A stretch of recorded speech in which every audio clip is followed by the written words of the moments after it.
नमस्कार साथियों, मैं नरेंद्र प्रजापति आप सबका अपने YouTube चैनल पर स्वागत करता हूं। दोस्तों, आज हम वायुमंडल के बारे में पढ़ेंगे तथा वायुमंडल की परतों के बारे में पढ़ेंगे, जिसके अंतर्गत हम वायुमंडल से जुड़ी बहुत सी जानकारियां देखेंगे। तो सबसे पहले हम अगर वायुमंडल के बारे में देखते हैं तो वायुमंडल की परिभाषा सबसे पहले हम देखते हैं। तो वायुमंडल किसे कहते हैं? तो वायुमंडल पृथ्वी के चारों ओर जो गैसीय आवरण पाया जाता है, जिसमें विभिन्न प्रकार की गैसें पाई जाती है, उन सभी गैसों को सम्मिलित रूप से वायुमंडल की संख्या दी जाती है। तो वायुमंडल की परिभाषा देख ली। अब हम सबसे पहले जानते हैं कि वायुमंडल में मुख्यतः कितनी गैसें होती हैं। तो वैसे तो वायुमंडल में बहुत सी गैसें होती हैं, लेकिन जो सबसे ज्यादा मात्रा में पाई जाती है उन कुछ मुख्य गैसों का परसेंटेज हम देखते हैं कि वो वायुमंडल में कितनी मात्रा में पाई जाती है। तो साथियों, सबसे ज्यादा वायुमंडल में नाइट्रोजन पाई जाती है। सबसे पहले नाइट्रोजन देखते हैं, और नाइट्रोजन का जो वायुमंडल में परसेंटेज है वह है 78%। सबसे ज्यादा नाइट्रोजन पाई जाती है जो 78% है। इसके बाद ऑक्सीजन पाई जाती है। नाइट्रोजन के बाद ऑक्सीजन पाई जाती है जो सबसे ज्यादा है नाइट्रोजन के बाद। तो ऑक्सीजन का जो परसेंटेज है वह है 21%। और ऑक्सीजन के बाद आर्गन गैस होती है जिसका परसेंटेज 0.93। आर्गन एक अक्रिय गैस है। जो अक्रिय गैस सबसे ज्यादा मात्रा में होती है वो होती है आर्गन। अब आर्गन के बाद होती है कार्बन डाइऑक्साइड, जिसकी मात्रा होती है 0.03। ये मुख्य सबसे ज्यादा पाई जाने वाली गैसें हैं, जिनका परसेंटेज हमने देखा कि ये वायुमंडल में कितनी पाई जाती है। तो दोस्तों, अब हम एक एक करके इन सभी वायुमंडल के परतों का अध्ययन करेंगे। सबसे पहले हम क्षोभ मंडल के बारे में पढ़ते हैं। क्षोभ मंडल को पढ़ते हैं जिसको ट्रोपोस्फीयर भी कहते हैं। अब हम क्षोभ मंडल की विशेषताएं देखते हैं। अगर क्षोभ मंडल की ऊंचाई देखें तो इसकी ऊंचाई 8 किलोमीटर या 18 किलोमीटर। अब 8 किलोमीटर कहाँ पर होती है? तो ध्रुवों पर इनकी ऊंचाई 8 किलोमीटर होती है तथा विषुवत रेखा पर इनकी ऊंचाई 18 किलोमीटर होती है।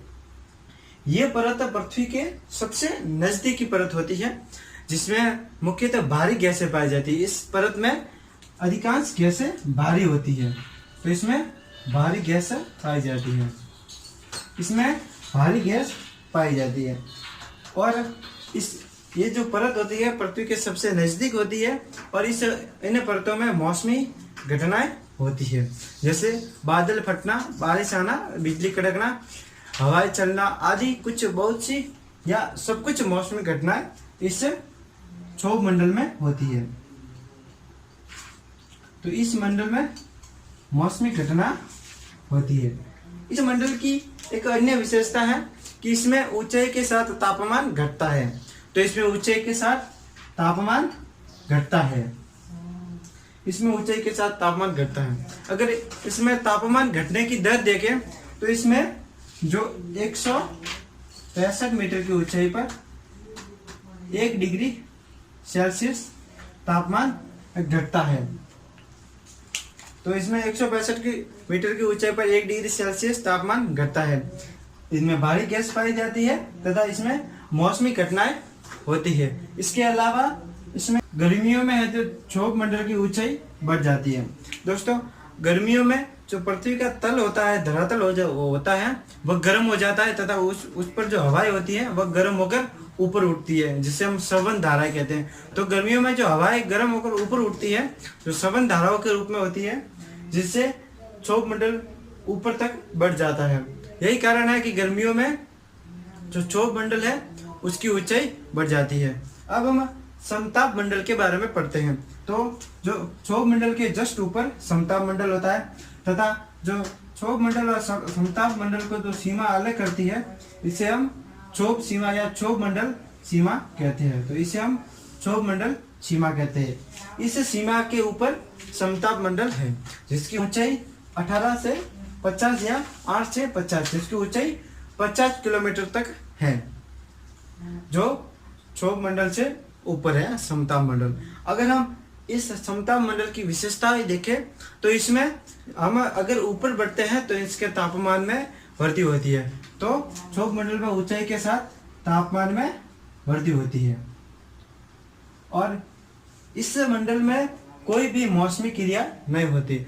लेकिन दोस्तों कभी कभी कुछ संवहन धारा है जो अधिक ऊपर उठ जाती है, जिसमें इन समताप मंडल में भी बादल बन जाते हैं, जिसे हम मुक्ता मेघ कहते हैं। ये बहुत कम चांस होते हैं कि यहाँ पर बादल बने।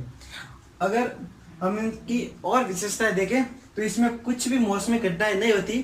तो ये वायुयान उड़ाने के लिए सबसे उपयुक्त है। जो वायुयान उड़ाए जाते हैं वह इसी समताप मंडल में उड़ाए जाते हैं। समताप मंडल में एक परत पाई जाती है जिसे हम ओजोन परत कहते हैं। ये ओजोन गैस की बनी होती है। दोस्तों ओजोन परत जिसे हम सब जानते हैं कि ये पृथ्वी पर आने वाली जो पराबैंगनी किरणें हैं उनसे हमारी रक्षा करती है। जो पृथ्वी पर पराबैंगनी किरणें आती है वह ओजोन गैस जो अवशोषित कर देती है, जिससे वो पराबैंगनी किरणें पृथ्वी की सतह पर नहीं आ पाती। पराबैंगनी किरणें अगर पृथ्वी की सतह पर आ जाए तो बहुत सी बीमारियां पनपेगी, जिसमें कैंसर तथा स्किन संबंधी बीमारियां हो सकती है। तो जो ओजोन लेयर है वो पराबैंगनी किरणों को रोकती है और ओजोन को बचाने के लिए या ओजोन के बारे में लोगों में अवेयरनेस फैलाने के लिए 16 सितंबर को ओजोन दिवस मनाया जाता है। ओजोन के बारे में जानकारी फैलाने के लिए तथा ओजोन के रक्षा के लिए ओजोन दिवस मनाया जाता है।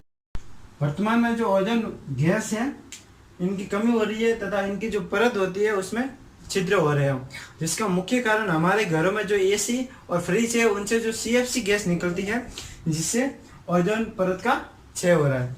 अब अगर हम समताप मंडल में ओजोन परत की स्थिति देखें तो ये 15 से 35 किलोमीटर तक फैली हुई है। तो ओजोन परत 15 से 35 किलोमीटर तक है और ये समताप मंडल में है। इसके अलावा हमने जान लिया है कि इसमें ऊंचाई के साथ तापमान बढ़ता है। ओजोन परत समताप मंडल में पाई जाती है और ओजोन दिवस 16 सितंबर को मनाया जाता है। अब हम मध्य मंडल के बारे में पढ़ते हैं। तो जो मध्य मंडल और समताप मंडल को अलग करती है, इस सीमा को समताप सीमा या समताप मंडल सीमा कहते हैं। इसके बाद मध्य मंडल स्टार्ट होता है। अगर मध्य मंडल की ऊंचाई देखें तो 80 किलोमीटर तक इस मंडल की ऊंचाई है। अब हम मध्य मंडल की विशेषताओं को देखते हैं। तो दोस्तों इस मध्य मंडल में जब वो ऊंचाई की ओर जाते हैं तो इसके तापमान में कमी होती है और इसकी जो ऊपरी सीमा होती है वह -100 डिग्री तक तापमान होता है। तो एक विशेषता हो गई कि हम इसमें ऊपर की ओर जाते हैं तो इसके तापमान में कमी होती है। अब हम इसकी और विशेषताओं के बारे में देखते हैं।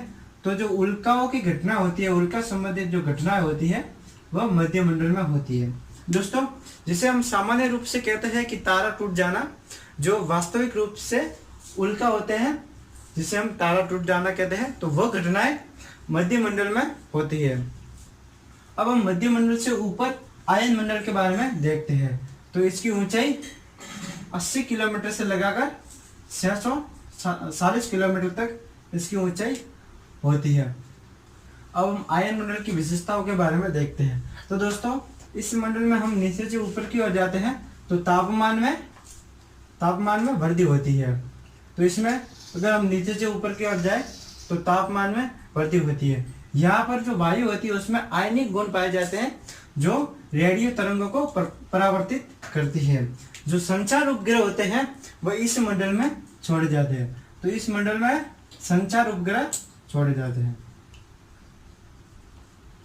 अब हम बहिर्मंडल के बारे में देखते हैं। तो 640 किलोमीटर से ऊपर बहिर्मंडल है जिनमें मुख्यतः हल्की गैसें पाई जाती है।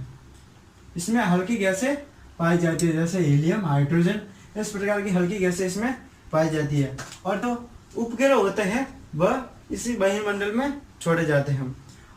तो दोस्तों आशा करता हूँ कि आपको ये हमारी जानकारी अच्छी लगी होगी। अगर आपको जानकारी अच्छी लगी है तो हमारे वीडियो को लाइक करना तथा हमारे चैनल को सब्सक्राइब करना। धन्यवाद साथियों।